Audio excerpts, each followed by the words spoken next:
What's going on, everybody? I've been actually kind of, I don't want to say struggling with making a decision about doing this video. Uh, I will say that I am struggling as far as when I'm going to put it out. But I definitely feel that it needed to be recorded. I'm not sure whether or not I'm going to post it. I'm not sure where I'm going to post it, but this will be up somewhere. So if you're seeing this, it means I finally made a decision. So yay me. Anyway, what I want to talk about is a few things. The hypocrisy of America and Americans, for starters. As everybody knows, we are in full swing of election season. As of the time I am recording this video, I want to say it's 19 days until election day. So it is full swing politics right now. And there's a few things that I notice every 2 years. It's kind of brought to the forefront that Americans are truly ignorant, not stupid. And look up the definition of ignorant. A lot of United States citizens are ignorant when it comes to civics. Look up what civics is, look up what ignorance is, and if you happen to feel offended by that sentence. If you don't know what your comptroller does, then you are civically ignorant, and that's what I'm talking about. I notice that every 2 years, and I say every 2 years because we have the presidential election and then we have the midterm elections. So there's an election that is important every 2 years minimum in this country. So that observation is something that has been coming to me since I was, if I'm going to be honest, probably about 24, 26 years old, something like that. I started to recognize that. Another thing that always comes to mind, to the forefront, I should say, is the fact that Americans are not good. Like, we're not good people. We're not like charitable people. We don't care about humanity. We don't care about our brethren. We are, a lot of us, especially in the last, I would say, 20 years or so, have become almost cultish, especially in terms of politics. And that is, I believe, mostly due, I should say, to the civic ignorance that so many Americans are dealing with. And for the record, I believe that was by design. The reason I say that is because I'm 50 years old, so I have not been in school for years. My graduating class of high school was the last class to get civics taught to them in high school. By the time I graduated, I understood a lot of the government. More importantly, I really had an understanding of local government, right? And that is why I, speak so much about being civically ignorant, because that is done by design, and it was done for moments like this, for people not to actually have an understanding of how their government is supposed to work. Therefore, it becomes very easy to stand behind a figure that you identify with, as opposed to understanding that it's not about the figure, it's about the structure, right? The structure of our government is what is important. It is not the political party. It is not the candidate. These are the things that we should not be worried about. We should be considering policies. We should be considering the repeated talking points. And if it is a politician who has held office, we should be going off of their record.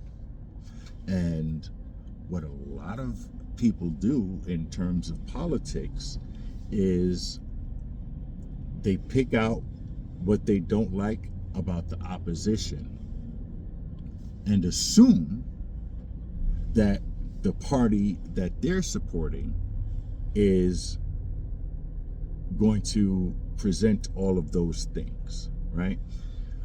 And the reality is, first of all, two wings of the same bird. But even more important than that, a lot of important things are missed. And even more important, a lot of hypocrisy is exposed. And that is really one of the first things that I wanted to kind of get into. And this is definitely going to piss some people off. There are plenty of you who were following me, especially at the beginning of the election cycle. And you were making mention of Joe Biden's lack of cognizance, citing his age and things of that nature. And rightfully so. I, months earlier, well, a year earlier or so, was condemning people like Mitch McConnell for still holding office, and Nancy Pelosi and all of those people, because I believe that they should age out of office. There's no reason that we should have a 75, 80-year-old person running the country.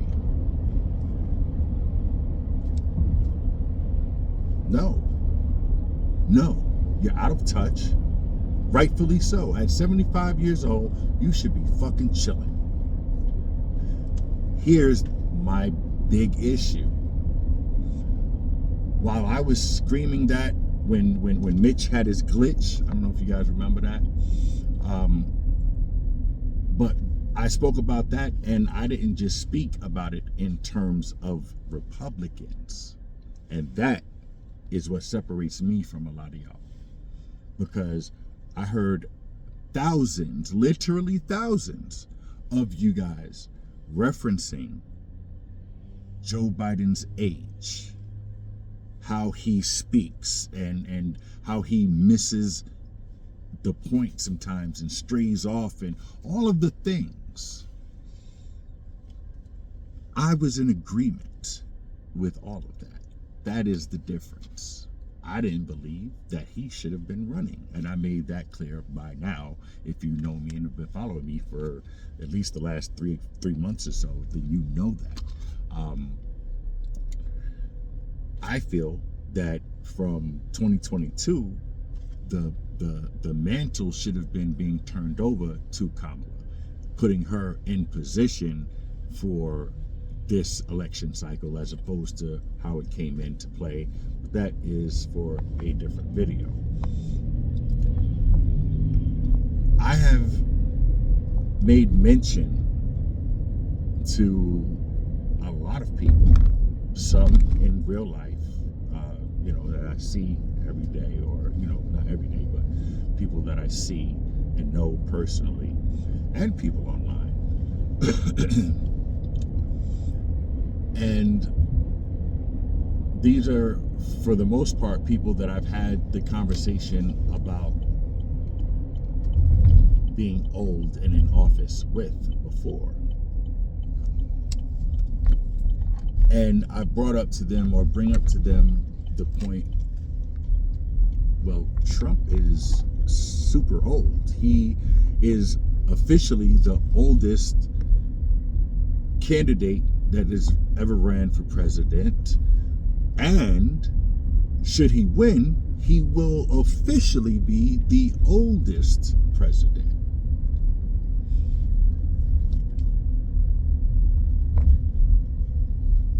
When he gets out of office. Y'all don't mind Trump's old. You mind Biden's old. Now, I believe there to be a caveat in that scenario, right? And because I'm not a hypocrite, I'm going to point it out. There's definitely a very big difference in the conversational capacity, the energy, the cognizance of Joe Biden to Donald Trump, right? Like, I actually said this scenario to someone the other day, because they tried to call me out on the hypocrisy of it all. If there was a situation and we needed to drive out of that situation and I was incapacitated and I had to choose, and my only choices were for Donald Trump to take the wheel and get us the fuck out of Dodge, or for Joe Biden to take the wheel and get us the fuck out of Dodge, all day, every day, Donald Trump is the chauffeur. He's the getaway driver, whatever you want to call it. Yeah, that's who I'm picking. So don't get that fucked up. My issue is with the age and him being in office. I personally don't see 2 years from now, should he win, I don't see him running this country. I see J.D. Vance running this country. And that is even scarier because Trump is a devil we know. You dig? J.D. he's a different animal. He's smart. Way smarter than Donald Trump. You can be offended if you want to. Everybody around you knows that if you're in denial, just for the record. Everybody knows that, just in case you didn't.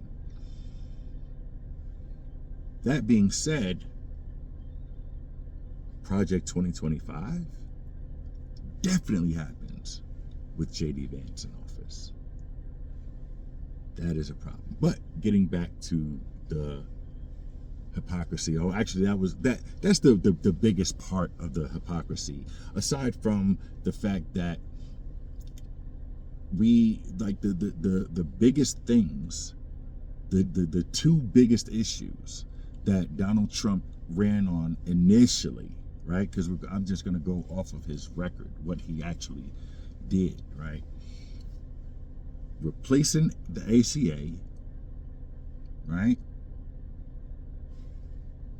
That never, ever happened, right? And the border wall never happened. He fucked up people's lives. Like, this is a sidebar. I have a friend who was getting married and they worked for the federal government, right? Him and his wife, actually. And, you know, they're not making buku bucks, but they were, you know, they're getting married. So they're spending money and, you know, just didn't have whatever. And when Donald Trump didn't get his way and couldn't make Congress give up that bread for the wall, and he put all of those people on furlough, he effectively fucked up my man's wedding. Like, that's just a sidebar, but like the just so that you have a little bit of an understanding of the trickle effect, right? So my point, rather, I'm sorry to go off on a tangent, but my point is that nobody wants to gauge him off those failures, because that's exactly what they were. They were failures. He didn't insinuate it. He wasn't trolling. This is what he campaigned on, and he did not do it. Mexico didn't put a dime into any type of infrastructure for the bit of wall that was built, right? Not to mention, talking about infrastructure, the whole infrastructure bill, that, like, man. Anyway, same scenario when it comes to Joe Biden, and we talk about, or we look and see, because this is not something that is talked about, at least not very often, and it probably actually is on like left-leaning programs and shit like that. Like, I really don't do a lot of that, believe it or not. But like the economy, we are, while shit is fucked, we are way better, than a lot of countries, and way better than a lot of people who understand like all of the ins and outs of that bullshit. Like, COVID fucked a lot of shit up, and people don't understand that, which is another thing. Right now, we know, no matter how you feel about Donald Trump, can't blame him for C-19. Don't do that. That's just wildly ridiculous. However, what we can blame him for is the way that this country handled it, because we could have handled it way differently, and we could have been way ahead of the curve. And because of actions of Donald Trump,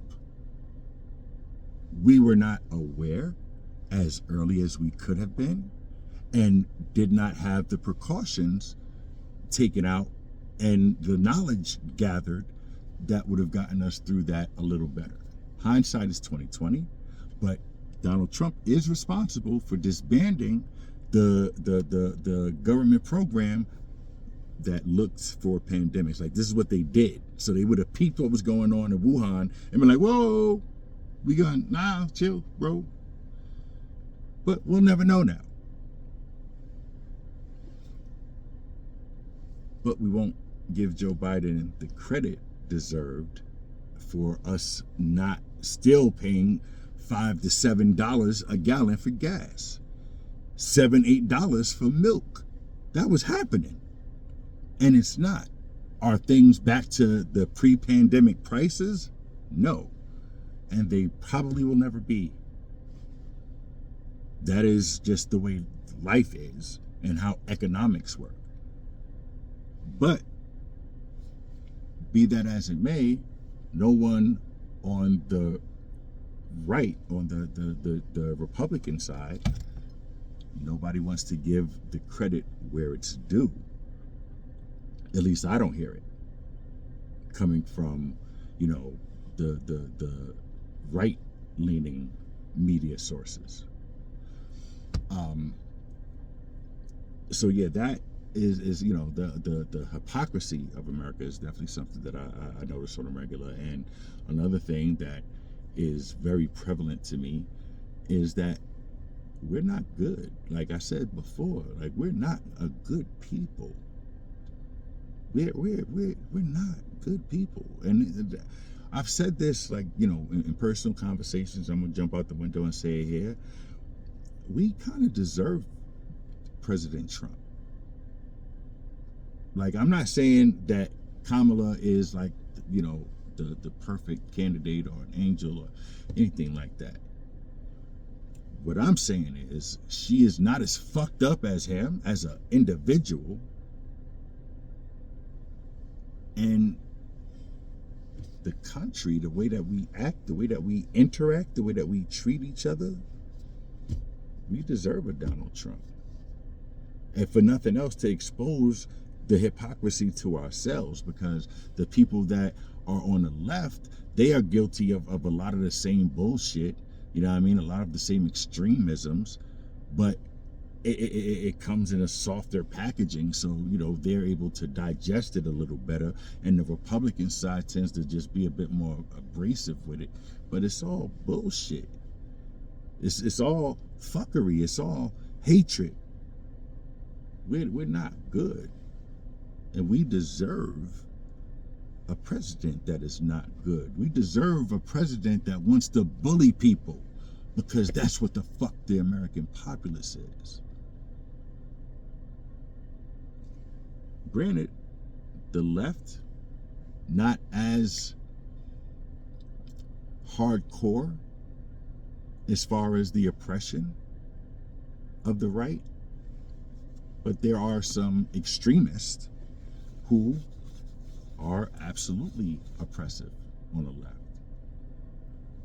Definitely not as extreme as the right, definitely not as extreme as the far right. And anyone who would like to argue that point, I would love to have that conversation. But yeah, we deserve Donald Trump. We don't deserve a president that actually wants to work for all people. Because, and the reason I say that is because somebody that is trying to do something for everybody, right? And I'm gonna take it back to Barack Obama, right? Love him or hate him. When he first stepped in office, wanting to get the ACA done, that was to help everybody. That wasn't a Democrat thing. It wasn't a Republican thing. And more importantly, it wasn't a fuck the Republican thing. It wasn't even a fuck the rich thing. It was, we're gonna help the poor. We're gonna help the people who are dying, literally. But Americans, right? We are anti-socialism, except when we're not, right? Because you'll go to the emergency room. Millions of y'all that talk are in the ACA insurance system, have benefited from that. If you're not, but you don't want to take care of anybody else. And I'm not even talking about the immigrants, which is a whole nother bit of hypocrisy. We're not fucking good, and we don't deserve good shit. Not until enough of us acknowledge that we got to do better. I hear so many people on the left and the right talk about freedom of speech, but nobody wants to listen and nobody else talk. I don't know. I'm probably rambling. This shit might be in my fucking phone forever, or it might go in the trash. I don't know. But like I said, if you're seeing it, I made a decision. You ain't me. I'm going to end it for right now. Protect your peace and the day that you deserve.